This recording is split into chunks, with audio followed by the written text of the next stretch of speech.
Hi అండి. దొండకాయ ఫ్రైని ఇలా తయారు చేశారంటే సాంబార్ రైస్లోకి కానీ పప్పుచారులోకి సైడ్కి నంచుకోవడానికి చాలా టేస్టీగా ఉంటుంది. ఎలా తయారు చేసుకోవాలో చూసేద్దాం. ముందుగా దొండకాయలు తీసుకుని శుభ్రంగా వాష్ చేసుకొని వాటిని 4 పీసెస్గా కట్ చేసుకోవాలి.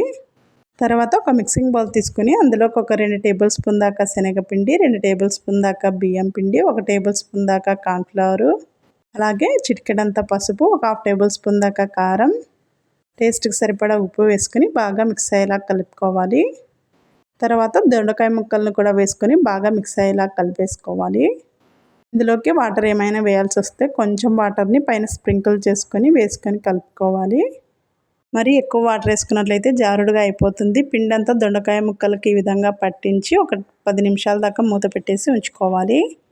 తర్వాత డీప్ ఫ్రైకి సరిపడా ఆయిల్ పెట్టేసుకొని ఆయిల్ బాగా హీట్ అయిన తర్వాత ఈ విధంగా దొండకాయ ముక్కలను ఆయిల్లోకి వేసుకొని ఫ్రై చేసుకోవాలి.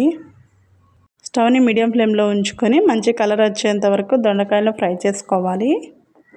ఈ విధంగా మంచి గోల్డెన్ బ్రౌన్ కలర్ వచ్చిన తర్వాత తీసేసుకోవాలి. తర్వాత ఒక కప్పు నిండా పల్లీలను వేసుకొని ఆయిల్లో ఫ్రై చేసుకోవాలి. అలాగే ఒక 2 రెమ్మలంత కరివేపాకును కూడా వేసుకొని ఫ్రై చేసుకోవాలి.